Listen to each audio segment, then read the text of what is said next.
Warahmatullahi wabarakatuh. Innal hamdalillah nahmaduhu wa nasta'inuhu wa nastaghfiruh wa natubu ilayh wa na'udzu billahi min shururi anfusina wa sayyiati a'malina may yahdihillahu fala mudilla lahu wa may yudlilhu fala hadiya lahu wa asyhadu an la ilaha illallah wahdahu la syarika lahu wa asyhadu anna Muhammadan abduhu wa rasuluh la nabiyya wa la rasula ba'dahu. Ya ayyuhalladzina amanu taqullaha haqqa tuqatih wa la tamutunna illa wa antum muslimun. Ya ayyuhan nas taqu rabbakumul ladzi khalaqakum min nafsin wahidah wa khalaqa minha zawjaha wa batha minhuma rijalan katsiran wa nisaa'a wattaqullaha alladzi tasaaluna bihi wal arham. Innallaha kana 'alaikum raqiba. Ya ayyuhalladzina amanu taqullaha wa qulu qawlan sadida yuslih lakum a'malakum wa yaghfir lakum dhunubakum wa may yuti'illah wa rasulahu faqad faza fawzan 'azima. Amma ba'd. Ikhwan fiddin azinallahu wa iyyakum. Alhamdulillah kita bersyukur pada Allah Subhanahu wa taala di pagi hari ini. Alhamdulillah Allah Subhanahu wa taala masih berikan kepada kita kenikmatannya berupa taufik, hidayah dan juga kemudahan untuk kembali belajar agama dinullah, agama Allah SWT. Salawat dan salam semoga senantiasa tercurahkan atas junjungan Nabi kita yang mulia, Nabi Muhammad Rasulullah sallallahu alaihi wasallam, serta para sahabatnya, keluarganya dan juga seluruh pengikut beliau sallallahu alaihi wasallam hingga hari kiamat kelak. Kaum muslimin azanillahu wa iyyakum. Pagi hari ini insyaallah kita di kajian kitab Al-Kabair ya, mengenal dosa-dosa besar untuk kita jauhi. Dosa besar yang ke-39 yaitu al-la'an, itu tukang laknat. Tukang laknat berarti karena seringnya melaknat ya, mencela, mencaci maki, mencacat orang lain, ini disebut melaknat. Bagaimana diterangkan oleh ulama kita ya, wasabbu wasyatmu watanakkusu linnas, mencaci, mencela manusia, mencacat manusia, mencela aib manusia ya, maka ini termasuk laknat semuanya. Dan melaknat sebagaimana membunuhnya berarti. Laknal mu'min kaqatlihi. Melaknat seorang mukmin berarti ibarat seperti membunuhnya ya. Melaknat seorang mukmin seperti membunuhnya.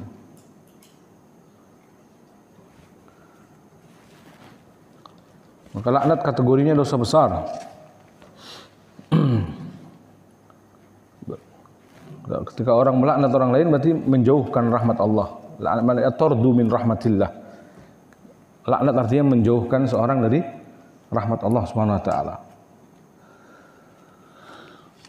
Dzakara Imam Adz-Dzahabi. Imam Adz-Dzahabi menyebutkan di sini beberapa hadis yang mulia dari Nabi sallallahu alaihi wasallam, hadis yang sahih yang bisa diamalkan berkaitan tentang hadis-hadis tentang laknat ya.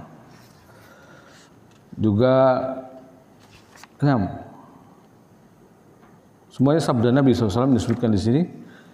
Pertama, la'nul mu'min kaqatlihi, melaknat seorang mukmin seperti membunuhnya. Apa itu melaknat? Syekh Utsaimin mengatakan makna melaknat artinya menjauhkan dari rahmat Allah. Menjauhkan dari rahmat Allah. Tapi dinukilkan juga dari Syekh Utsaimin dalam ucapan yang lainnya, melaknat itu artinya as-sabbu wasyatmu wa tanakkusu linnas, mencela, mencaci maki, mencacat orang lain itu maksudnya melaknat ya. Allah mengatakan wala tanabazu bil alqab, janganlah kamu memanggil orang dengan panggilan-panggilan laqab, melakobi dengan laqab yang buruk, memanggilnya dengan panggilan-panggilan yang buruk ya. Ini termasuk laknat berarti. Dan seorang mukmin bukanlah orang yang suka melaknat. Laisa mu'min bitta'an wala la'an. Seorang mukmin itu bukan yang suka mencela dan melaknat. Wala fahisha walal badhi, bukan berkata keji ataupun kotor, bukan yang menghina juga. Dikatakan Syekh Utsaimin lanjut, apabila engkau berkata ya Allah laknat si fulan, maka yang kau inginkan berarti adalah agar Allah menjauhkan fulan dari rahmatnya. Waliyadu billah. Oleh karena itu melaknat orang tertentu, person gitu maksudnya, tunjuk orang, nama orang disebut, ya, nama orang langsung dikatakan terlaknat orang ini, terlaknat. Ini berarti langsung menyebut namanya. Nah, orang melaknat orang lain dengan person adalah termasuk dosa besar. Beda dengan melaknat secara umum, ya. Dalam banyak hadis pun ada la'anallahu man la'ana walidayhi. Allah melaknat orang yang melaknat kedua orang tuanya misalnya, ya. Itu umum, tidak person per person, tidak tunjuk hidung. Jadi yang dilarang di sini adalah ketika melaknat tunjuk hidung, menyebutkan orang-orangnya, nama orangnya, ya. Karena laknat Allah kepada orang-orang yang memang dilaknat itu secara umum, laknat Rasulnya kepada orang-orang yang perlu dilaknat pun secara umum. Dan ketika Nabi kita SAW terjatuh dalam melaknat secara person pun langsung diingatkan sama Allah. Kasusnya seperti dalam perang Uhud, di mana kusirat rubaiyatuhu, gigi Nabi SAW patah dua, ya. Karena terkena, ada yang mengatakan karena anak panahnya atau karena besi kepala. Jadi baju kepala Nabi SAW, maksud helm ya, kepala besinya itu karena kesenggol kemudian nusuk gitu. Ada juga yang mengatakan seperti itu. Intinya sampai patah atau giginya terkena, ya. Sehingga kemudian Nabi melaknat di dalam hal itu, menyebut fulan terlaknat, fulan laknat, terlaknat fulan. Maka turun ayat laisa laka minal amri syai'. Laisa laka minal amri syai'. Yaitu bukan urusanmu wahai Rasul sallallahu alaihi wasallam, ya. Allah akan menerima adab, Allah akan menerima taubat mereka atau Allah akan mengadab mereka, terserah Allah, bukan urusan. Itu terjadi ketika Nabi menyebut person-person, langsung ditegur sama Allah Subhanahu wa taala. Karena bisa jadi ketika seorang itu hari ini mungkin musuh Islam, kita tidak tahu kapan orang itu menjadi muslim baik atau tidak, ya, atau sebelum meninggalnya menjadi muslim atau mendapatkan hidayah Islam, kita nggak ngerti. Makanya tidak boleh melaknat, karena laknat itu menjauhkan dari rahmat Allah. Yang berarti orang seperti itu akan, berarti dalam doa kita seolah-olah orang itu harus mati pun dalam kondisi kafir gitu. Ketika dilaknat berarti berharapnya orang itu mati dalam kondisi kafir. Maka tidak diizinkan oleh Allah Subhanahu wa taala dengan laknat person-person gitu. Sekalipun ru'usul kufar, sebelum membesar-besar orang kafir. Ya, sekalipun membesar-besar orang kafir. Nah, apalagi jika itu kepada orang-orang beriman, ya, maka tidak boleh kita melaknat orang-orang beriman, ahlul iman, ahlul tauhid, ya. Melaknat dengan stempel-stempel buruk, gelar-gelar buruk. Wala tanabasu bil alqab. Allah mengatakan janganlah kamu memanggil dengan panggilan yang buruk. Sekarang orang menggep-gepkan, ya, istilahnya mengkelompok-kelompokkan dengan kemudian kata-kata buruk, ya. Dulu Wahabi mengikut Muhammad bin Abdul Wahab dengan Wahab. Padahal Wahab nama Allah. Kalau kemudian Wahabi berarti pengikut Allah. Lalu disimpang lagi jadi Wahaboy, Wahabrot, banyak sekali. Ya, yang intinya menjauhkan umat dari al-haqq. Ya, harusnya kalau memang mereka di atas kebenaran, mereka di atas dalil yang sahih, mereka di atas hujah yang benar, ayo adu dalil, bukan adu gelar. Kan gitu. Ya tidak fair dong harusnya. Ajak umat dengan tunjukkan dalil yang benar. Jangan ajak umat untuk membenci tertentu, kelompok tertentu, kemudian menggelarinya dengan gelar-gelar buruk. Ini jelas tidak fair, tidak adil, ya, tidak di atas sunnah, tidak di atas petunjuk Rasul Sallallahu Alaihi Wasallam. Karena sesungguhnya ini bagian dari melaknat kategorinya, ya. menjauhkan orang dari rahmat Allah Subhanahu wa taala. Seakan-akan di luar kelompok mereka itu berarti sudah pasti neraka. Padahal bisa jadi ya amalannya lebih baik, amal solehnya lebih benar sesuai dengan petunjuk Rasul sallallahu alaihi wasallam. Nah, demikian kita juga dilarang sama menggelari dengan gelar-gelar yang buruk pada orang-orang yang di luar Ahlus Sunnah misalnya. Makanya adanya cuma Jahmiyah. Kita nyebutnya dengan Jahmiyah, tidak lebih dari itu Khawarij. Ya, karena pengikut Jahm bin Sofwan maka Jahmiyah. Tapi tidak dipleset-plesetkan kepada nama-nama yang lain menjadi buruk misalnya gelarnya tidak. Atau Haruri. Kepada orang-orang Khawarij dengan sebutan Haruri karena tempat mereka berkumpul di daerah Harura. Maka disebut Haruri ya. Kemudian juga istilah-istilah yang masyhur dari Nabi bahkan ya dengan mengatakan orang-orang yang keluar dari busurnya, yakni mereka melesat dari busurnya, melesat dari, yakni seperti melesat dari Islam, seperti melesatnya anak panah dari sasarannya. Yang merukuna minad din kama yamruku sahmu minar ramiyah. Maka kemudian para ulama mengistilahkan golongan mariqah, dia kata maroko yang meruku ya, yaitu melesat dari agama. Coba bayangkan ulama-ulama kita tidak menggunakan istilah-istilah yang istilahnya keluar dari itu gitu. Dan menstempeli dengan stempel-stempel buruk, melaknat dengan hal-hal yang buruk. Karena bisa jadi orang di akhir hidupnya, di akhir perjalanannya kita nggak ngerti. Bisa saja sekelas ada Khalid bin Walid radhiyallahu anhu yang dahulu jenderal kufar, jenderalnya orang kafir, ternyata menjadi jenderal perangnya orang Islam. Pasukannya Rasulullah SAW, pasukannya Umar bin Khattab, pasukannya Abu Bakar Siddiq radhiyallahu anhu. Itu menunjukkan bahwa ya agar kita tidak mudah-mudahan untuk memastikan orang ya. Makanya tidak boleh melaknat dengan person-person nama-nama tadi. Laisa laka minal amri syai'. Laisa laka minal amri syai' au yatuba alaihim au yu'adzibahum fa innahum zalimun. Itu bukan urusan wahai Muhammad ya. Bisa saja Allah mengampuni dan menerima taubat mereka atau Allah mengadab mereka, sesungguhnya mereka orang zalim. Ya. Bisa saja Allah mengampuni mereka atau mengadab. Padahal ini dalam perang Uhud, dalam kondisi Rasul sallallahu alaihi wasallam juga terdesak. Dalam kondisi yang memang sakit ya, kena sasaran apa? Kaifa yafluhu qaumun sajju nabiyhum. Nabi mengatakan bagaimana suatu kaum akan beruntung telah melukai nabi mereka, telah melukai kepala nabi mereka. Jadi yang terkena ini kepalanya kan, daerah kepala. Makanya pakai kasih syajja. Ya, luka yang di kepala ya. Kaifa yafluhu qaumun sajju nabiyhum. Lalu turun ayat laisa laka minal amri syai'. Itu bukan urusanmu wahai Rasul. Ayyatuba alaihim, atau Allah akan menerima taubat mereka, au yu'adzibahum, atau Allah akan mengadab mereka, fa innahum zalimun. Sesungguhnya mereka orang-orang zalim. Tapi tidak boleh untuk melaknat, karena laknat khawatirnya jatuhnya berarti menjadikan mereka seakan-akan selamanya tidak akan masuk Islam. Ya. Maka tidak sepatutnya pula bagi kita untuk melaknat apalagi kepada orang-orang beriman. Nabi mengatakan la'nul mu'min ka qatlihi.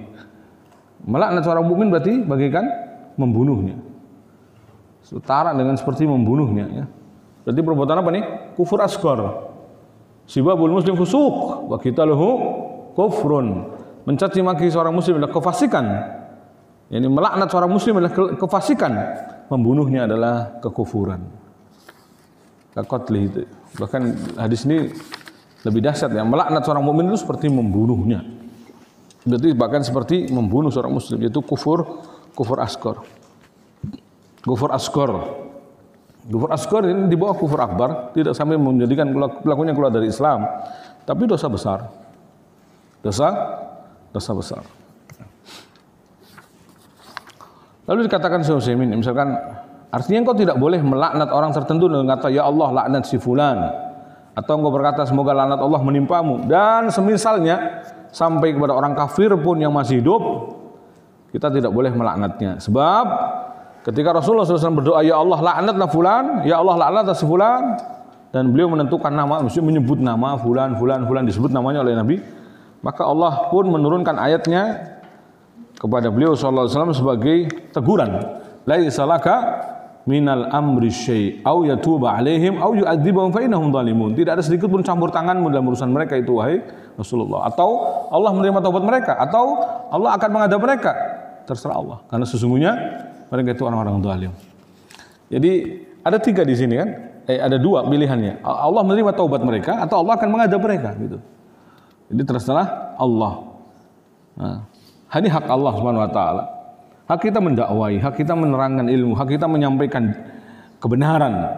Perkara mereka tidak menerima ya, saat ini, hari ini belum tentu kemudian esok hari, kemudian hari mereka akan terus tidak menerima. Belum tentu. Bisa jadi mereka taubat au yatuba alaih, Allah menerima taubat mereka. Allah menerima taubat mereka. Nah, dikatakan oleh Syekh Utsaimin, di antara manusia ada orang yang terpengaruh gairah keislamannya yang tinggi sehingga dia berani melaknat orang kafir tertentu ya. Padahal hal tersebut jelas telah terlarang ya. Kita tidak mengetahui Allah Ta'ala mungkin akan memberinya hidayah sehingga ia menjadi seorang yang muslim yang terbaik mungkin ya. Contohnya Umar bin Khattab, khalifah kedua setelah Abu Bakar Siddiq radhiyallahu anhu. Dahulu sebelum masuk Islam bagaimana Umar? Umar merupakan musuh yang sangat keras terhadap Islam. Namun akhirnya Allah membukakan hidayah baginya. Ya, kita tidak bisa mengejudge orang pasti selamanya kafir, belum tentu. Karena seolah-olah ketika melaknat berarti menjustifikasi orang itu akan selalu kafir. Maka tidak boleh. Laknat itu bolehnya umum, secara umum saja. La'anallah man dhahaba li ghairillah, la'anallah man man la'ana walidayhi, la'anallah man awa muhdisa, la'anallah man ghayyara manaral ard. Contoh hadis yang masyhur ya, yang dikenal di kalangan kita, ada 4 yang dilaknat oleh Allah langsung, yaitu Allah melaknat orang yang menyembelih sesuatu sembelihan karena Allah, karena selain Allah atau untuk selain Allah. Allah melaknat orang yang melaknat kedua orang tuanya sendiri. Allah melaknat orang yang menyembunyikan penjahat. Allah melaknat orang yang merubah batas tanah. Ya, semuanya dilaknat. Dan laknat ini umum maksudnya ya. Ini yang dibolehkan. Ya. Adapun laknat secara khusus person per person, menunjuk hidung, sebut nama, ya ini tidak dibolehkan. Contoh lainnya di sini karena contoh Khalid bin Walid. Dahulu bagaimana Khalid? Dia adalah orang yang memimpin pasukan kafir Quraisy, jenderal perangnya sekaligus ya, untuk memerangi kaum muslimin pada perang Uhud contohnya. Maka Khalid lah yang memimpin mereka untuk berputar arah dan menyerang kaum muslimin dari belakang ya. Sehingga pasukan kaum muslimin kocar-kacir, terbirit-birit lari, ada yang sebagian ke Madinah, ada sebagian yang tolongin. Pasukan kaum muslimin pada perang Uhud ya. Namun di perang-perang berikutnya Khalid bin Walid radhiyallahu anhu menjadi muslim, sahabat Rasulullah sallallahu alaihi wasallam. Ya, bahkan juga selalu menang dalam setiap pasukan yang dipimpinnya. Sampai Umar bin Khattab radhiyallahu anhu karena takut anggapan ada keyakinan yang salah dalam akidah mereka kaum muslimin, maka sekali-kali Umar mencopot jabatan jenderal dari Khalid bin Walid. Khawatir anggapan bahwa kemenangan itu adalah karena Khalid. Padahal kemenangan itu hadiah dari Allah Subhanahu wa taala. Kalau orang sudah menggantungkan sesuatu kepada selain Allah, menggantungkan sebuah kemenangan pada selain Allah, berarti menganggap ada faktor X ya yang menyebabkan kemenangan itu, ini sudah salah ya. Sudah salah dan ini harus diluruskan. Makanya sesekali Umar kemudian mencopot jabatan jenderal itu dari Khalid bin Walid, diganti dengan sahabat yang lainnya untuk memimpin perang. Kenapa? Agar orang tidak beranggapan bahwa hanya dengan pasukan Khalid pasti menang. Enggak, dengan yang lain pun pasti menang kalau memang Allah menangkan. Karena kemenangan bukan soal masalah panglima perangnya atau jenderal perangnya, tapi kemenangan itu hadiah dari Allah Subhanahu wa taala. Kita belajar banyak bahwa kemenangan memang hadiah dari Allah, bukan karena kekuatan kaum muslimin, jumlah yang besar, bukan karena lemahnya musuh, tidak.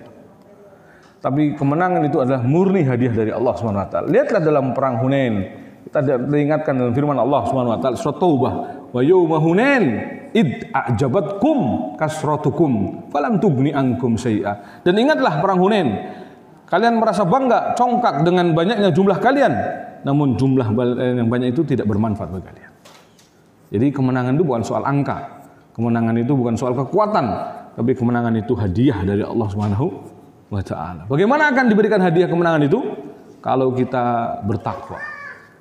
Kalau kita tunduk dengan aturan Allah SWT. Maka kenapa sekarang ini kita masih belum menang di atas dan memimpin dunia, ya, di atas umat dunia? Kenapa belum menang? Jawabannya satu, karena masih banyak di antara kita, ya, orang-orang yang ikut perang atau bersama kita seperti orang yang berperang dalam perang Hunain gitu ya.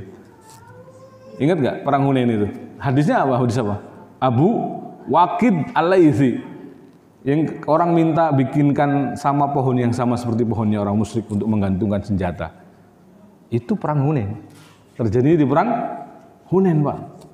Jadi banyak sahabat Nabi yang pada waktu itu masih baru masuk Islam, masih kembali dalam perbuatan ajaran syiriknya, pengen dibuatkan tempat untuk tabarruk, pohon untuk tabarruk sebagaimana pohonnya orang-orang musyrik yang disebut dengan Zatu Anwat. Ij'al lana Zata Anwat kama lahum Datu Anwat. Jadikan bagi kami wahai Rasulullah pohon Datu Anwat, pohon yang kami bisa menggantungkan pedang-pedang kami semua sehingga ketika nanti perang kami menang. Sebagaimana mereka orang-orang musyrik punya Zatu Anwat. Rasul pun marah. Rasul takjub, heran dengan mereka. Allahu Akbar, inna sunan kultum. Apa yang kalian ini? Waladhi nafsi Muhammad biyadih, atau waladhi nafsi biyadih, demi jiwaku yang ada di tangannya. Qoma qalat Banu Israil. Yang kalian katakan ini seperti persis yang dikatakan oleh Bani Israil Musa kepada Musa, ij'alana ilahan kama lahum alihah qala innakum qaumun tajhalun. Ya, Allah mengatakan, menyebutkan, membeberkan kepada kita ayat ini, ya, bagaimana permintaan Bani Israil kepada Musa. Padahal jelas-jelas di hadapan mereka tadinya musuh yang sangat mereka takuti, kedoliman yang bertahun-tahun lamanya, kejahatan perang yang telah lama. Siapa itu? Fir'aun, sosok yang diagungkan, mengagungkan dirinya, menganggap dirinya Tuhan, memaksa rakyatnya untuk kerja rodi, paksa membuat piramid-piramid, ya, tanpa dibayar, bahkan mereka dipaksa dengan kerja keras dalam kungkungan hukuman yang begitu dahsyat. Lalu Allah selamatkan dengan adanya Nabi Musa. Lalu mereka kabur bersama Nabi Musa, dikejar oleh Fir'aun. Mereka menyaksikan sendiri kemenangan, bagaimana Allah memenangkan mereka, Bani Israil, dari pasukannya Fir'aun. Allah tenggelamkan Fir'aun. Mereka lewat dari kejaran Fir'aun, bahkan melewati lautan dengan satu kali pukulan tongkatnya Nabi Musa, terbelah lautan. Ya.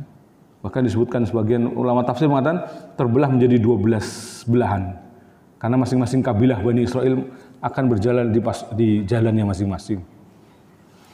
Setelah itu malah minta ke nabinya, ij'al lana ilahan kama lahum alihah, karena mereka melihat ada orang menyembah anak patung sapi. Lalu kemudian jadikan kami juga seperti itu, seperti orang-orang menyembah itu.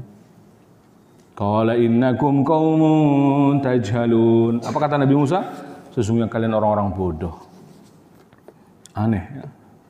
Jelas-jelas baru menyaksikan mukjizat yang begitu dahsyat, begitu besar, diselamatkannya kalian dari kejaran Fir'aun, bisa lewati laut yang begitu dalam, bisa terbelah jadi dua, jadi daratan, lewat. Itu kan mukjizat yang nggak pernah terjadi sebelumnya dan setelahnya, gitu ya. Mukjizat yang belum pernah terjadi sebelum dan setelahnya. Tapi kok ya masih ada orang yang model-model begitu. Model-model begitu. Makanya kita ini kadang, alhamdulillah, nggak perlu neko-neko, mukjizatnya pun harus tetap wajib beriman, ya. Kita nggak pernah menyaksikan terbelahnya bulan, tapi kita wajib beriman. Kita tidak pernah menyaksikan bagaimana makanan jadi banyak ketika Rasulullah di perang Khandaq atau orang Ahzab, hanya satu kuali kemudian dibagikan ke 3.000 sahabat, masih utuh sekuali, ya. Kalau bahasa kita karomah, enggak, bukan karomah, ini mukjizat, karena diberikan kepada Nabi. Karomah itu diberikan kepada wali-wali orang saleh. Kalau kepada Nabi disebut mukjizat, ya. Bayangkan satu kuali kecil, ya, berisi semacam bubur makanan, lalu kemudian dibagikan ke jamaah dari sahabat yang lagi gali perang, gali kondak, gali parit, ya. Semuanya lapar, belum pada makan, dibagi semuanya kenyang, masih utuh, bahkan lebih banyak dari sebelumnya, kata yang punya kuali itu. Kan termasuk mukjizat yang besar. Dan meski kita tidak menyaksikan itu semua, tetap kita sebagai seorang mukmin beriman kepada Nabi SAW. Dan ini yang disebutkan dalam hadis yang sahih, ya. Nabi SAW berbangga dengan umat yang seperti ini. Mereka yang belum pernah melihatmu tapi mencintaimu, mencintai Rasul SAW. Kita tidak pernah melihat Rasulullah, tapi kita bisa mencintai Rasulullah SAW. Ini keistimewaan, iman yang lebih istimewa, ya, daripada orang yang menyaksikan langsung, berarti kan harusnya. Taib.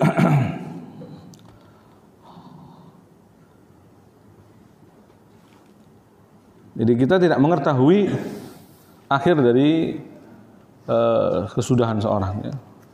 Maka tidak boleh melaknat person berperson, nunjuk hidung, nama, menyebutkan nama secara langsung orang kafir sekalipun, karena kita tidak tahu, bisa jadi dia di akhir hayatnya menjadi orang muslim, atau di kemudian harinya, maksudnya di kehidupan kemudian harinya dia ternyata masuk Islam, seperti Khalid bin Walid. Nah, dan kita akan menjadi muslim yang kuat. Tadi saya sebutkan, Allah menangkan agama ini ketika agama ini kita pelajari dengan baik, kita amalkan, ya, bukan lagi mencampakkannya. Sebab kelemahan adalah karena kita mencampakkan agama ini, meninggalkan agama ini. Maka Nabi mengatakan, kalian banyak tapi bagaikan buih di lautan. Nah, dan sekarang masih jauh dari yang dimaksud, ya. Tapi sudah mulai euforia, ya. Mungkin arahnya ke sana, semoga, ya, kita berhusnudzon, berbaik sangka bahwa di hadapan mata adalah kemenangan Islam, di mana orang-orang kaya sekarang sudah menyambut dakwah dengan baik, ya, sampai kajian berbayar pun mau bayar lagi, ya kan? Ya, kita husnudzonnya semoga memang inilah kebangkitan Islam. Orang sudah tidak lagi lihat angka nominal untuk agamanya, sudah untuk agamanya nyoh keluarkan, ya. Meskipun ini dikritisi banyak pihak tentunya, ya. Apalagi yang terbaru 12 juta. Ya, kita belum siap. Kita belum siap, ma'asyiral muslimin, ya. Sebagian pendidikan kita saja masih kelepotan, ya. Dan ketika mahal sedikit saja nggak mahal, memang kebutuhannya banyak.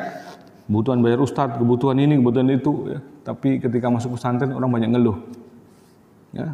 Sementara kajian harganya separuh umroh nggak ngeluh, kan gitu. Kita gratis ngeluh kan tuh. Di sini kan gratis, dapat nasi bungkus lagi, masih ngeluh, ya kan? Yang itu setengah umroh loh Pak Bu, yang di online 3 hari itu. Makanya kita harus banyak pandai bersyukur, ya. Kajian di sini difasilitasi, ustadznya masih semangat mengisi, wah itu, semua nih. Fasilitasi, ustadznya masih mau mengisi, ya kan? Ada yang dibawa pulang sehingga yang di rumah tidak ngerutui, gitu kan? Biasanya gitu, ya. Kalau kiai kemampuannya itu kocak di kata-katanya.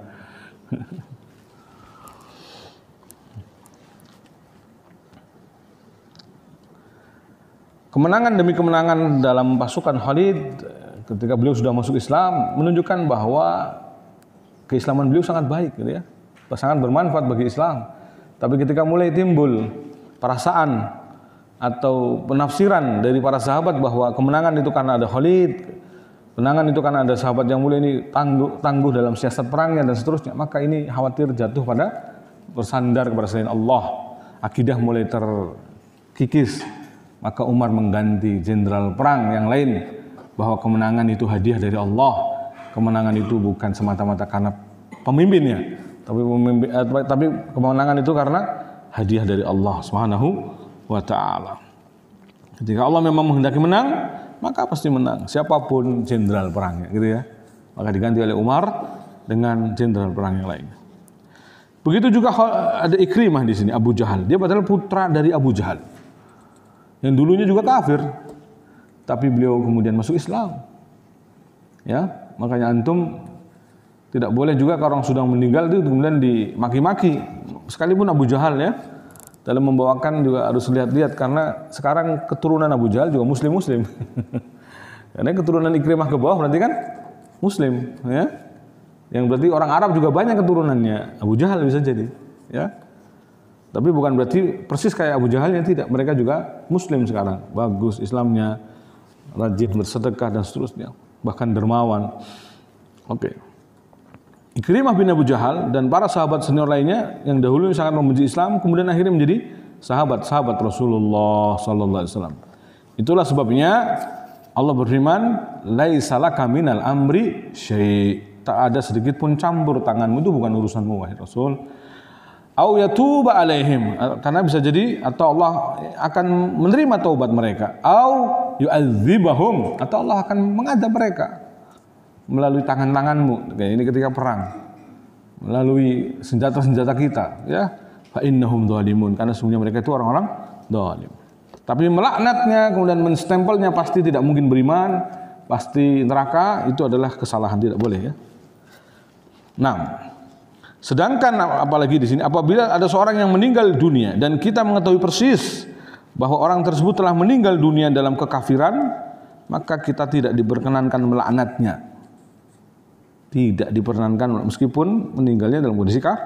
Orang tersebut sudah tidak punya harapan untuk dapat hidayah dari Allah, karena dia sudah meninggal. Namun adakah manfaatnya kita melaknat orang tersebut? Jadi masihkah ada manfaat untuk kita melaknat orang kafir yang sudah mati?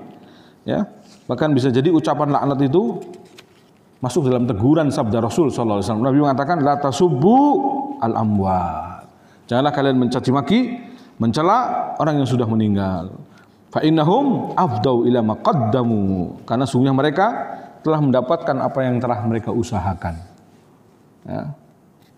Ini diterangkan lagi sama Syekh, sepantasnya lah jika kita berkata kepada orang yang melaknat orang kafir atau orang mati dalam kekafiran, sesungguhnya laknatmu kepada mereka sama sekali tidak ada manfaatnya. Kenapa? Karena orang tersebut sudah mendapat balasannya, yaitu dijauhkan dari rahmat Allah. Tujuannya melaknat apa? Dia dijauhkan dari rahmat Allah. Dia sudah nggak perlu. Kenapa? Karena orang kafir yang meninggal itu, yang mati sudah dapat balasannya, yaitu dijauhkan dari rahmat Allah. Dan selamanya tidak akan mendapatkan rahmat Allah. Kenapa? Mati dalam kondisi kafir. Orang yang meninggal dalam kondisi kafir tidak akan mendapatkan rahmat Allah selamanya, ya. Selamanya. Bahkan Allah mengatakan fadzuqu falan nazidakum illa adzab. Rasakanlah adab dan kami tidak akan menambah kalian kecuali adab lagi. Bukannya dikurangi, enggak. Fadzuqu falan nazidakum illa adzab. Dalam surat apa itu? An-Naba, ya. Orang bilang surat Amma Yatasa'alun, ya, itu sama. Surat An-Naba, ya.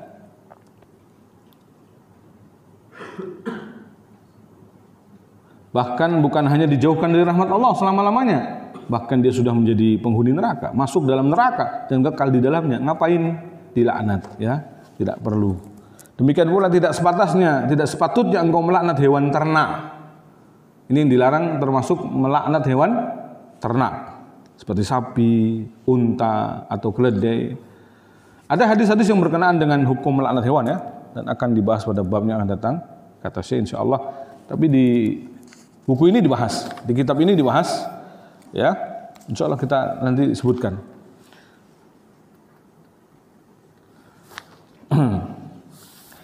Hadis yang berikutnya, Nabi mansibabul muslim fusuq wa qitaluhu kufur. Ini sudah kita terangkan tadi.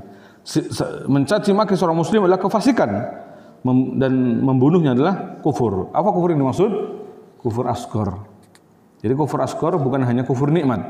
Kufur asghar termasuk membunuh seorang muslim. Termasuk kufur asghar, apalagi ada yang tahu? Meratapi mayit. Termasuk kufur asghar, ada yang tahu?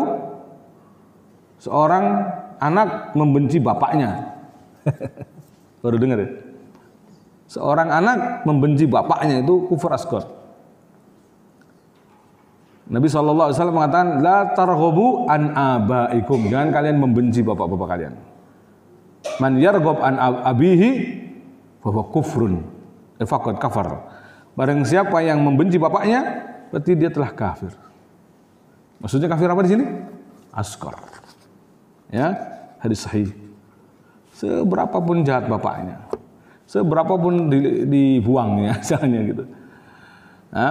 Seberapapun dia nggak diopeni, cuma dikasih ibunya terus ditinggal, ditelantarkan, tetap tidak boleh. Karena adanya kamu, adanya bapakmu, ya. Tidak boleh dikufuri, tidak boleh dihilang-hilangkan, istilahnya gitu. Nggak boleh ngilang-ngilang kayak orang Jawa bilang. Harus tetap bersyukur dengan adanya orang tua.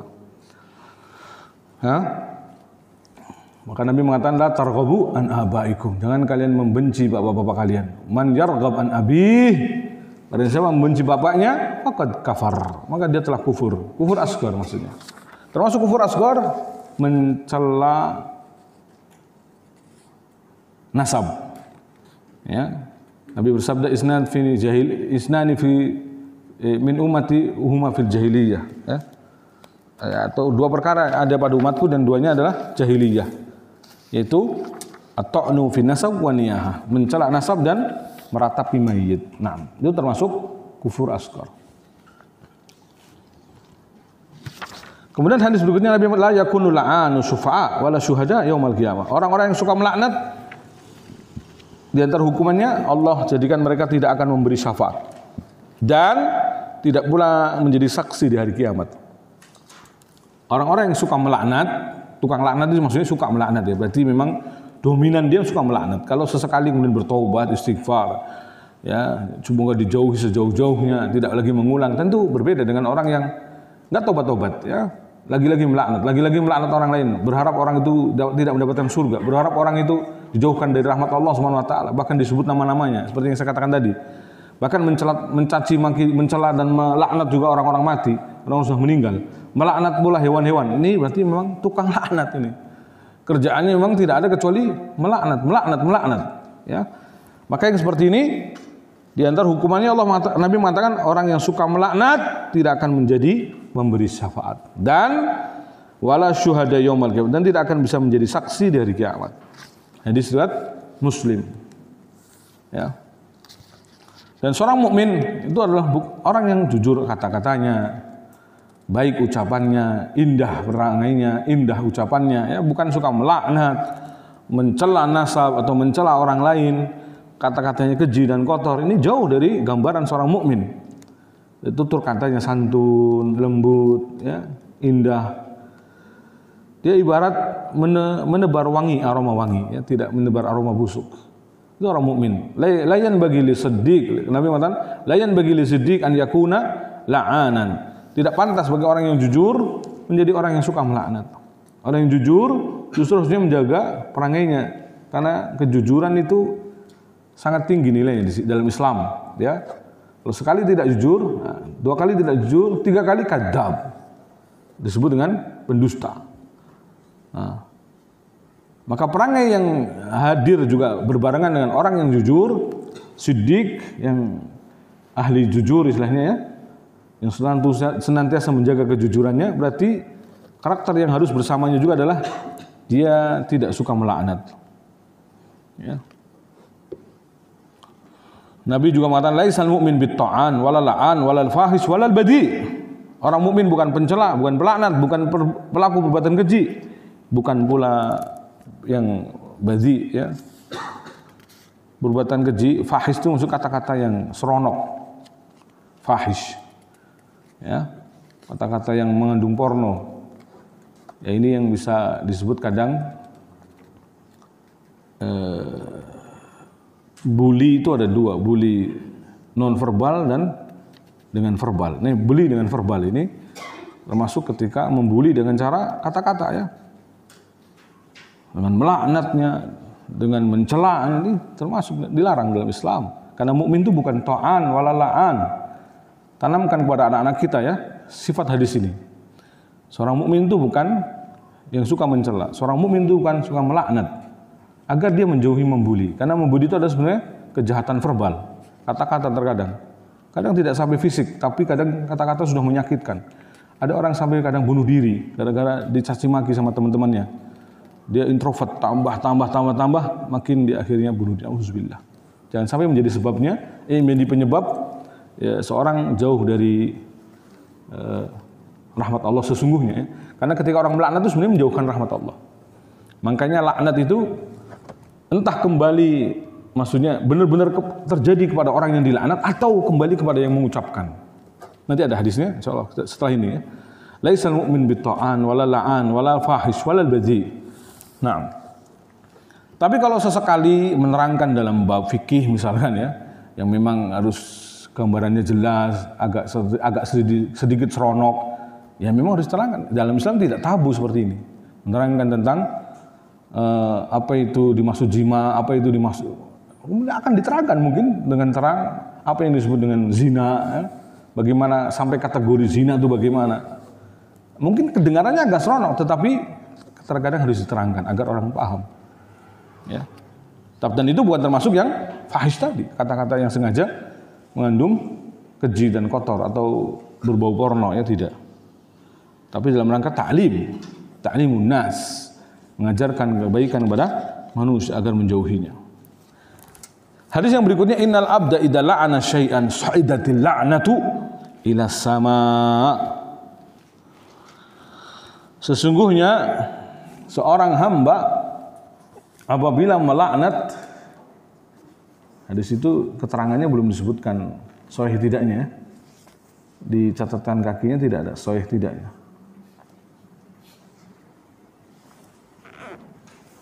Di sini disebutkan keterangannya hadis ini hasan. Ya, artinya bisa dipakai di sini. Derajatnya hasan. Hadis ini diriwayatkan Abu Dawud, qala al-Hafidz fi Fathul Bari sanaduhu jayyid. Dan hadis ini juga diriwayatkan oleh Baihaqi dalam kitab Syu'abul Iman dan dihasankan oleh Syalbani rahimahullah taala dalam silsilah sahihah. Yani keterangan di bawah ini masih meragukan ya, Pak. Maksudnya boleh dipakai atau tidak hadisnya, tapi di kitab lain catatan kakinya lebih lengkap menerangkan bahwa di sini hasan dan dihasankan oleh Syalbani rahimahullah. Apa itu? Hadis innal abda idza la'ana syai'an sa'idat latnatu ila sama. Sesungguhnya seorang hamba jika mengutuk atau melaknat sesuatu, maka kutukannya itu akan naik ke langit. Fatughlaqu abwabus samadunaha. Maka pintu-pintu langit akan tertutup, tidak akan bisa dimasuki oleh laknat ini. Jadi walaupun naik tapi tidak akan masuk. Ya, fatughlaqu abwabaha summa tahbitu ilal ardi. Kemudian laknat itu kembali turun ke bumi. Fatughlaqu abwabu dunaha, dan pintu-pintu bumi pun akan tertutup tanpa bisa dimasuki oleh laknat ini. Summa ta'khudhu yaminan wa shimalan. Lalu laknat atau kutukan ini akan ya menemukan tempat. Ya, dia akan ke kiri dan ke kanan. Kemudian kutukan itu akan menuju ke kanan dan ke kiri. Fa idza lam tajid masagon. Kalau dia tidak menemui tempatnya, tidak mendapati tempat untuk dia menetap, raja'at ilal ladzi lu'ina in kana ahlan lidzalik. Akan kembali, maksud kembali di sini berarti akan sampai kepada orang yang benar-benar dilaknat tadi. Jadi orang yang dilaknat jadi apa yang diharapkan? Benar-benar dia misalkan tidak akan mendapatkan rahmat Allah, mati dalam kondisi kafir, ya jadi beneran. Kalau memang orang itu pantas berhak mendapatkan itu. Ya. Jadi memang sampai ditakdirkan sampai akhir hayat pun memang bahkan dia orang tidak akan beriman, maka benar-benar akan sampai. Wa illa kalau tidak, nah kalau masalahnya kalau ini ternyata orang suatu hari nanti kita gak ngerti kapan waktunya dia beriman, dia masuk Islam, maka berarti laknatnya itu akan kemana? Kembali kepada yang mengucapkan. Kembali kepada siapa? Yang mengucapkan. Ini yang mengerikannya di sini. Artinya kalau tidak ada konsekuensinya mungkin oke lah. Ya. Kita gampang saja melaknat orang kafir ya. Masalahnya kalau orang kafir tadi nggak layak untuk dilaknat, ternyata suatu hari dia masuk Islam dan bahkan lebih baik keislamannya dari orang yang melaknat, ini bahaya. Ucapannya itu bisa balik ke dia. Dialah yang terlaknat. Ya, berarti artinya khawatir juga nanti dia murtad atau dia keluar dari Islam atau yang lainnya. Ya. Yang jelas menjadikan sebab dia jauhnya dari rahmat Allah Subhanahu wa taala. Nah, Hadis yang mulia ini tadi sudah saya katakan hadis riwayat Abu Daud dan juga Imam Baihaqi, dihasankan oleh Syalbani rahimahullah taala. Rasulullah SAW pernah menegur seorang wanita yang mengutuk unta tunggangannya. Ini larangan termasuk yang tadi dikatakan Syekh Utsaimin yang akan diterangkan insya Allah berikutnya masih ini. Yaitu hadis dari Nabi SAW, ya, seorang yang melaknat unta tunggangannya. Ya. Dari Imran bin Husain, dari Abu Barzah berkata, dari hadis ini adalah dari Imran. Bainama Rasulullah SAW fi ba'di asfarihi. Ketika kami sedang bersama Rasulullah SAW dalam beberapa safar dengannya, itu sebuah perjalanan. Umumnya perjalanan Rasulullah apa ini? Kalau keumuman perjalanan Rasulullah kebanyakan apa, Pak? Tamasya kali ya.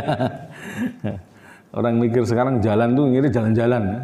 Tidak, tamasya, tidak. Banyakkan perjalanan Rasulullah jihad, biasanya perang, ya.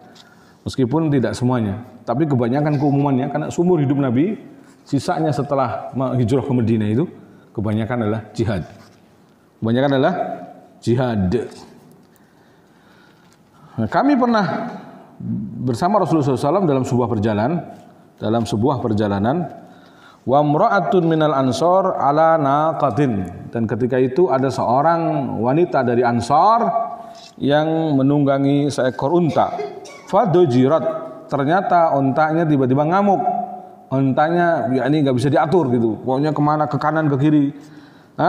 Fala'anatha, maka wanita ini pun mungkin marah sehingga melaknatnya. Melaknat. Fasami'a dzalika Rasulullah SAW, maka Rasul ketika mendengar itu, apa kata beliau? Qala khudhu ma'alaiha. Khudhu ma'alaiha. Ambillah barang-barangmu yang ada di atas unta tadi. Wada'uha, dan lepaskan untamu. Fa innaha mal'unah, karena dia sudah terlaknat. Jadi kalau sudah terlaknat nanti enggak boleh sama kamu. Biarkan unta itu berjalan, pergi darimu. Unta loh Pak, mahal harganya.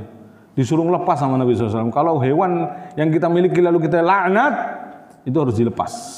Ini konsekuensinya dari hadis ini ya. Lihat ya.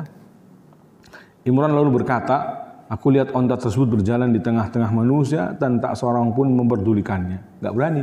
Kalau sudah dilarang oleh Nabi untuk menyentuhnya, orang juga gak berani menyentuhnya.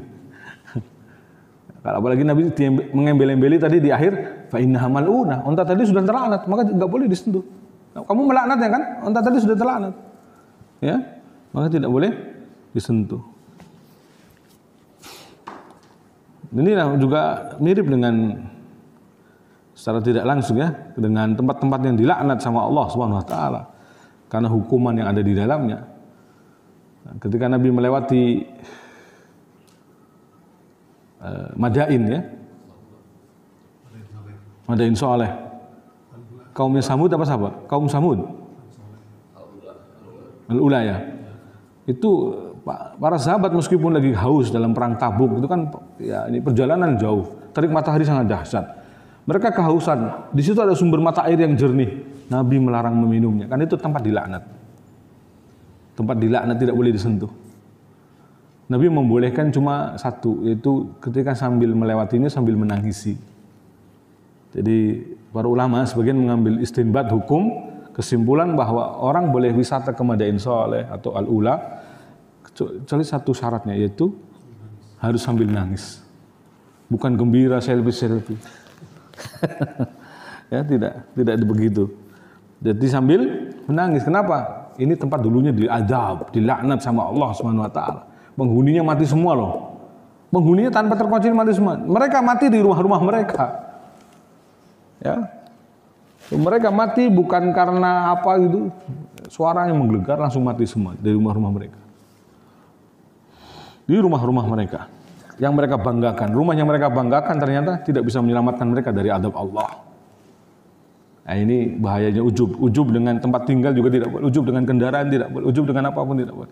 Sebaliknya, ketika sudah sebel dengan tempat tinggal, sebel dengan kendaraan, tidak boleh melaknat. Kita memang harus porsinya pertengahan ya.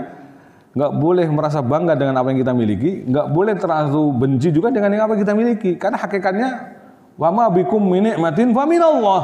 Apapun nikmat yang ada pada dirimu sesungguhnya dari Allah. Apa yang kamu banggakan, apa yang kamu sesali, istilahnya gitu ya. Sebaliknya, kalau orang bangga lawannya berarti mungkin merasa menyesal, merasa tidak suka, tidak bahagia dengan tempat tinggal itu. Apa yang disesali? Apa yang menjadikan tidak bahagia? Itu nikmat dari Allah. Rumahnya sempit, Ustaz. Itu kan nikmat Allah. Harus disyukuri. Ya. Jangan sampai jatuh dalam kufur nikmat, ya.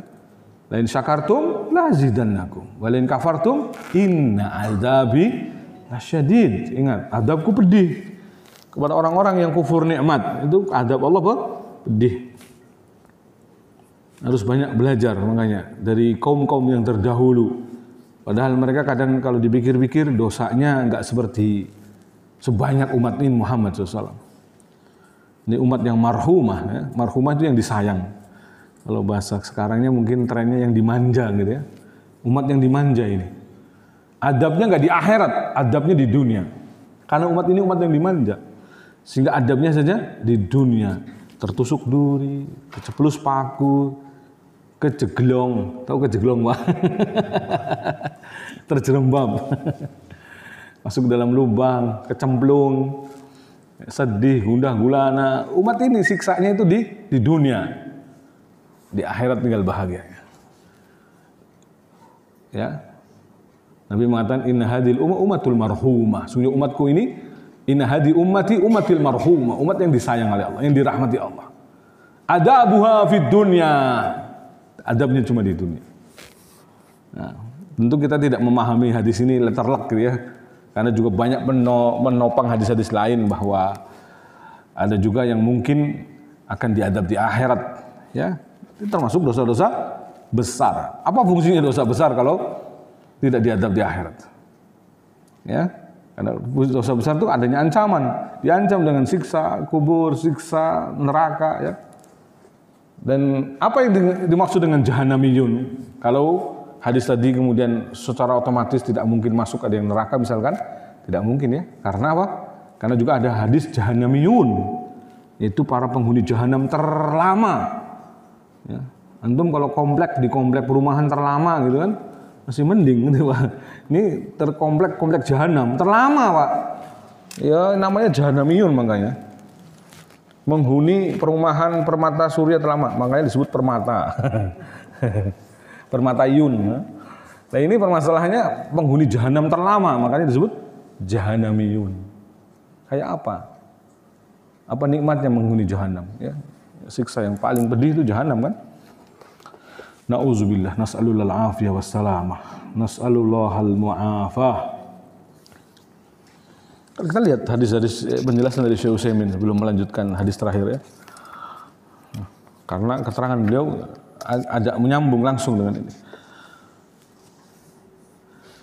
Demikian pula Rasul pernah bersabda orang beriman itu bukan yang pelaknat, penghina, perbuatan keji dan seterusnya ya. Hadis ini menunjukkan bahwa semua perbuatan buruk tersebut dapat mengikis iman. Larangan tadi, laisal mu'min bitta'an wala la'an walal fahis walal bazi. Faidah yang diambil di sini dari perkataan Nabi yang mulia adalah sebagaimana perkataan Syekh Utsaimin bahwa perbuatan-perbuatan dosa semacam ini bisa mengikis iman dan menggerogoti kesempurnaan iman dan menggerogoti hakikat iman.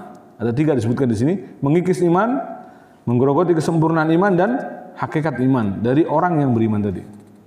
Ya. Oleh karena itu, seorang beriman jangan suka menghina orang lain. Menghina nasab atau keturunan, menghina kehormatan, menghina postur tubuh, atau menghina cita-cita orang lain. Komplit, Pak. Disebutkan oleh Syekh Utsaimin komplit contohnya. Termasuk di sini yang dimaksud melaknat itu melaknat cita-cita orang lain, nggak boleh. Ente paling merendahkan ini, karena ini termasuk merendahkan seorang mukmin ya. Jangan sampai termasuk juga tadi sebelumnya postur tubuh ya. Karena itu dari Allah. Kita tidak bisa minta paketan misalkan ya Allah, saya jadi orang yang tinggi, kan nggak bisa. Adanya sebegitu ya. Ada yang pendek, ada yang tinggi. Ada yang 180, 170, 175, 171 ya. Ada yang 160, ada yang lebih pendek lagi dan seterusnya. Maka tidak boleh seorang menghina ciptaan Allah Subhanahu wa taala, karena itu memang ciptaan Allah, bukan manusia bisa memesannya, tidak. Jangan pula orang beriman menjadi seorang pelaknat yang tidak berhenti mengucapkan kalimat semoga Allah melaknatmu, semoga Allah melaknatmu. Nauzubillah ya. Atau bahkan berani berkata kepada anak-anaknya, semoga kalian dilaknat Allah. Jangan seperti itu ya. Ini semua larangan. Ambilkan barang ini dan barang itu. Jadi sambil mendoakan keburukan, sambil minta tolong, nyuruh. Kalian orang-orang semoga Allah melaknatmu. Ambilkan barang ini. Nauzubillah. Sudah menyuruh, ya sudah itu doanya doa keburukan. Jadi orang yang dengan kata-katanya itu membuat orang itu semangat harusnya ya. Hidup gitu ya. Jadi gairah untuk menyambung hidup. Jangan sampai menumpulkan perasaan orang. Satu kali terus berkali-kali ulang, akhirnya motivasinya mati. Tidak ada semangat dan gairah hidup. Karena selalu dilaknat lagi. Maka dalam ilmu psikologi kalau nggak salah, saya pernah dengar kalau orang itu, ada orang menyebutnya 100 orang kepada orang itu, satu orang ini disebut gila, 100 orang bisa gila beneran. Berarti memang sanksi sosial itu kadang berat ya. Ketika orang sudah mengatakan ini orang nggak waras, lama-lama beneran nggak waras, beneran. Ya, makanya di sini dilarang kita melaknat dengan doa-doa keburukan kepada orang yang bisa jadi suatu hari nanti dia menjadi orang baik. Orang yang bermanfaat bagi umat Islam, bahkan punya peran yang sangat besar bagi umat Islam. Maka orang yang beriman sesungguhnya adalah orang yang tidak gemar melaknat, tidak suka melaknat, tidak mengatakan kata-kata keji, tidak mengatakan kata-kata kotor yang menyakiti perasaan orang lain. Seorang mukmin adalah orang yang selalu membawa kedamaian dan ketentraman. Masya Allah, saya garis bawah ini. Jadi kata-katanya itu membawa kedamaian, mendamaikan. Maka di antara amal yang tinggi dan besar dalam Islam ada islahun nas, mendamaikan manusia. Karena tidak semua orang berani mendamaikan manusia. Ya. Resikonya besar mendamaikan manusia, apalagi mendamaikan dua kelompok yang berseteru, dua kelompok yang sedang bersitegang. Yang sekali ngomong mungkin bacokan pedang dan seterusnya. Makanya amal yang tinggi di antara adalah amal islahun nas, kata Nabi, yaitu mendamaikan manusia. Hendaknya seorang mukmin kata-katanya membawa ketenteraman, ya. Mutmainah. Jadi orang yang mendengarnya itu mutmain, tenang, tidak gundah gulana, gusar, sedih disebabkan kata-kata kita. Ya. Dan maka ini termasuk para pinjol yang tugasnya dipinjol, menagih pinjol. Ini dengan kata-kata yang keji tidak sepatutnya. Ya. Apalagi hutang itu kategorinya adalah muamalat yang sifatnya sosial. Sekali lagi saya ulangi, hutang piutang itu adalah akad sosial, bukan akad untung-untungan. Tidak boleh. Makanya sebenarnya sudah salah itu. Orang dengan meminjami terus nagihnya marah-marah, udah gitu ribanya gede ya. Rentenir tenan ini, lebih parah dari rentenir yang ada. Ya. Dalam Islam meminjamkan uang itu harusnya sifatnya apa?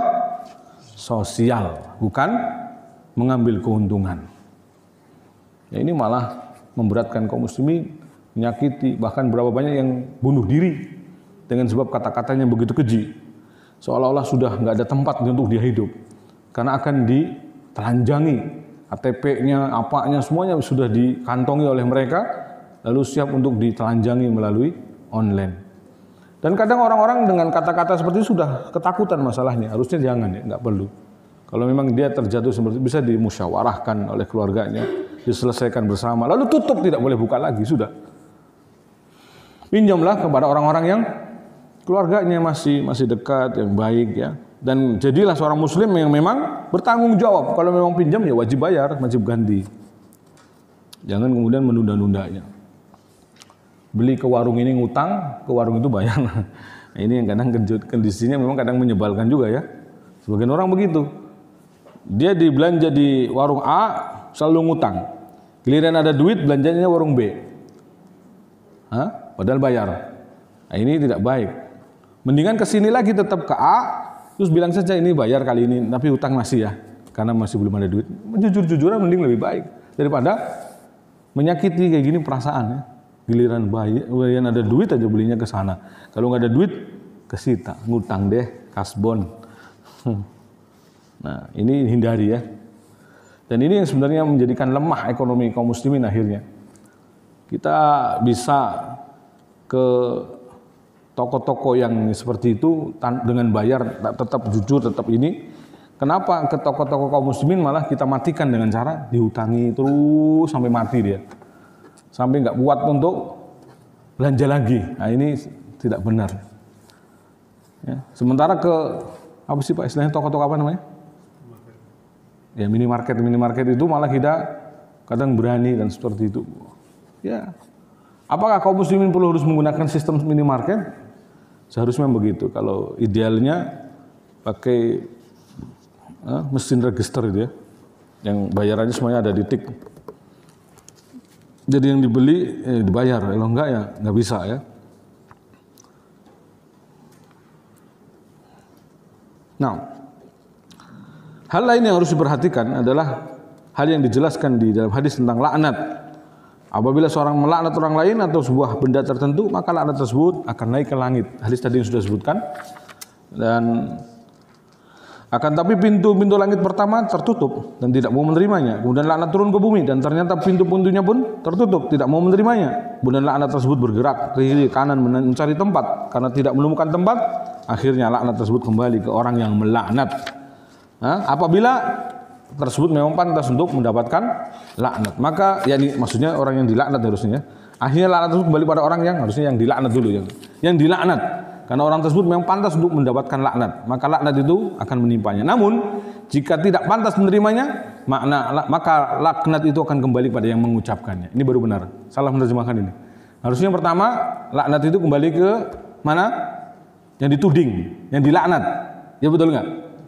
Kalau yang dituju. Kalau tidak sampai, kalau tidak layak, dia memang bahkan orang yang baik, orang yang soleh, lebih alim dari apa yang disebutkan, maka berarti akan balik kepada orang yang mengucapkannya. Ini yang benar. Jadi kalau ini kayaknya dua-duanya kembali kemana nih?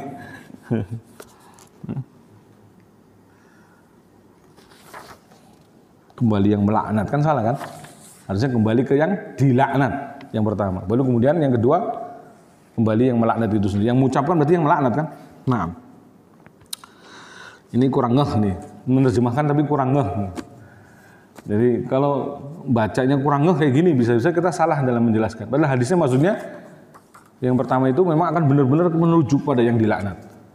Ya, kalau yang dituju ternyata nggak layak untuk dilaknat, bahkan dia orang yang sebaliknya keadaannya akan kembali kepada yang mengucapkan. Paham di sini ya? Ya, ini merupakan berarti ancaman keras bagi orang yang melaknat, yang tidak pantas untuk dilaknat, karena laknat yang diucapkannya akan melayang ke langit dan bumi dan seterusnya ke kiri kanan, akhirnya kembali kepada yang mengucapkannya itu sendiri. Jika orang yang dilaknat memang tidak layak untuk dilaknat. Kemudian dalam hadis Husain juga, Imran bin Husain menjelaskan tentang seorang wanita yang sedang menunggangi unta. Untanya tersebut merasa kelelahan, gelisah serta susah diatur. Kemudian wanita tersebut melaknat untanya seraya berkata, semoga Allah melaknatmu. Maka laknat wanita tersebut didengar Rasulullah Sallallahu Alaihi Wasallam. Apa yang dilakukan Rasulullah? Rasulullah kemudian menyuruh wanita tersebut untuk mengambil barang-barang yang ada di punggung unta itu, lalu melepaskan, artinya membiarkan untanya pergi. Sungguh kata Imran, saya melihat unta itu bebas berkeliaran dan tidak seorang pun mengganggunya. Karena Rasulullah telah memerintahkannya untuk pergi. Ucapan beliau ini, yakni ambil barang-barangmu, adalah sebagai hukuman, bentuk hukuman bagi wanita tersebut yang telah melaknat hewan ternaknya yang tidak berdosa. Oleh karena itu Rasulullah bersabda, unta yang telah dilaknat jangan menyertai perjalanan kita. Nah,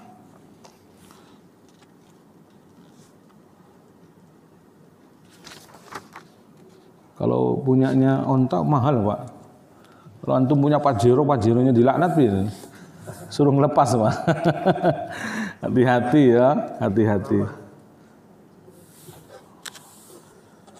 Jadi tunggangan itu bisa dikiaskan juga ke kendaraan. Makanya beli kendaraan sama seperti beli tunggangan.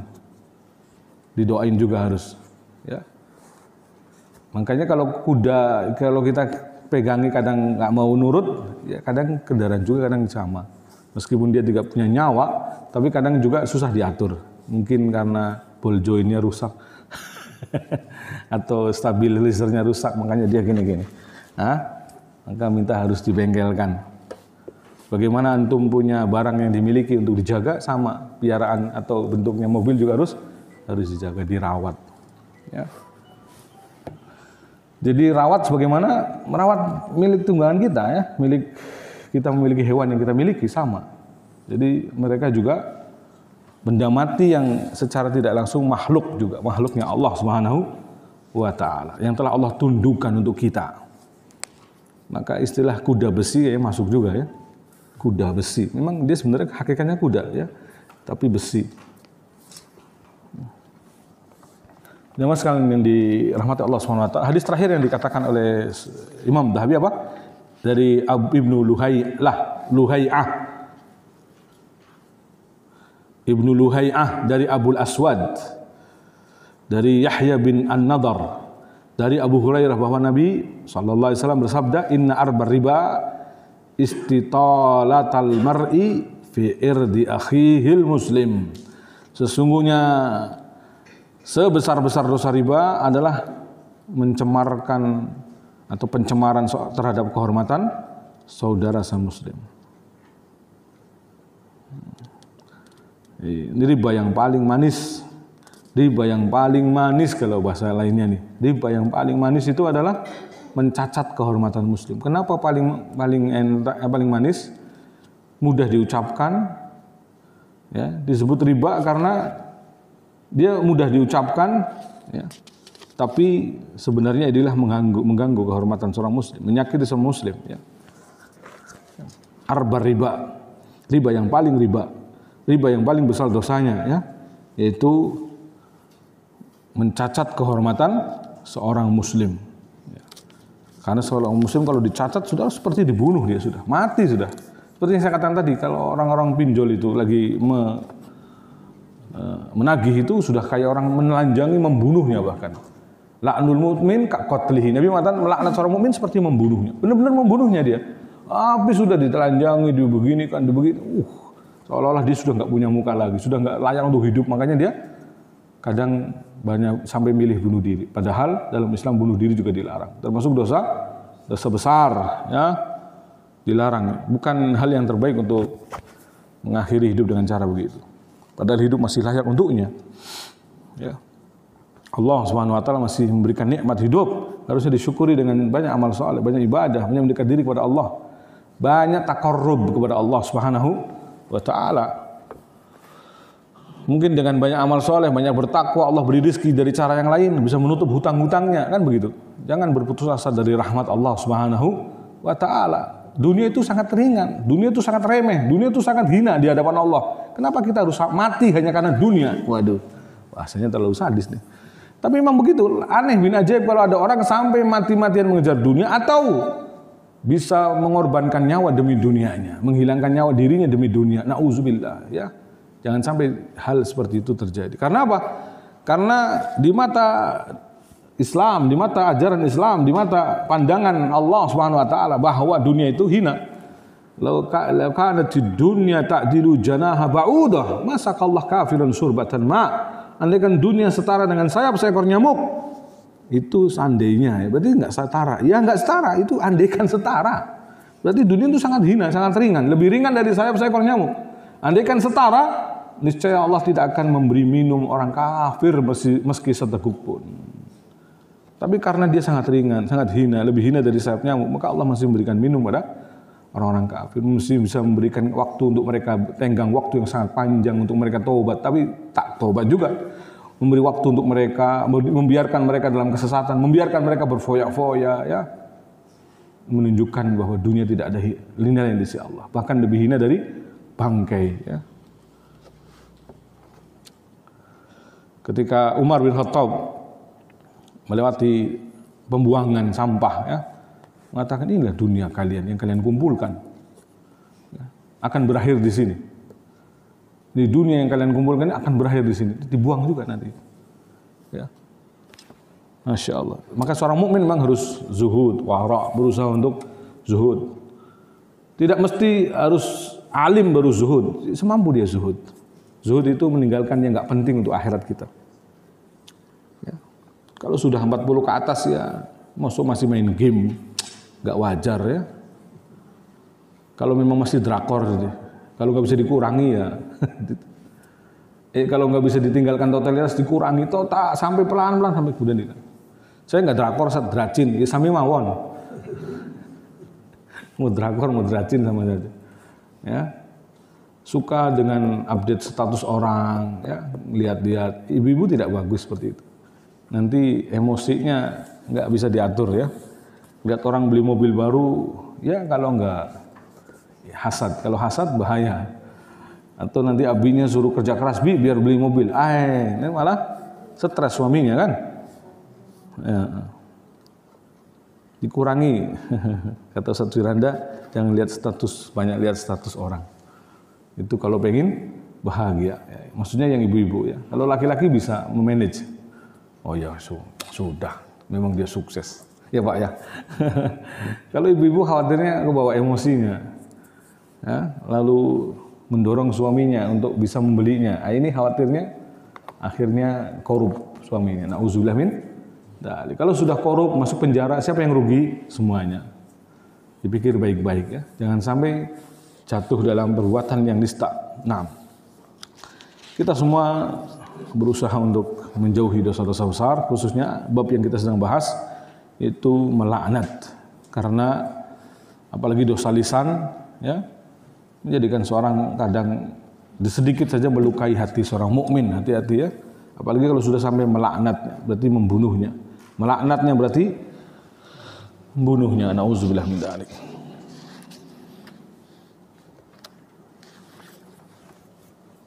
Inilah mungkin yang diambil dari fitnah lebih kejam dari membunuh. Kita sudah melaknat celaan-celaan yang jelek ya, sudah lebih kejam dari membunuh. Karena membunuh perlahan, bahkan seperti mensayat-sayatnya ya.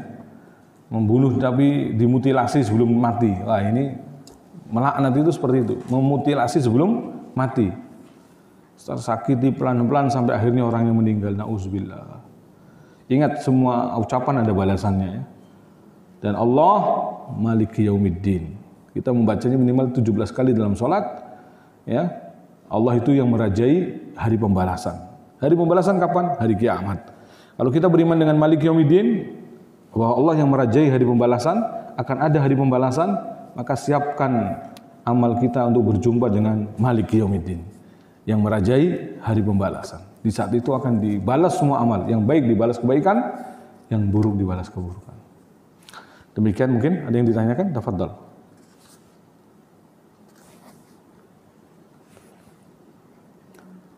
Kalau tidak ada, alhamdulillah ya.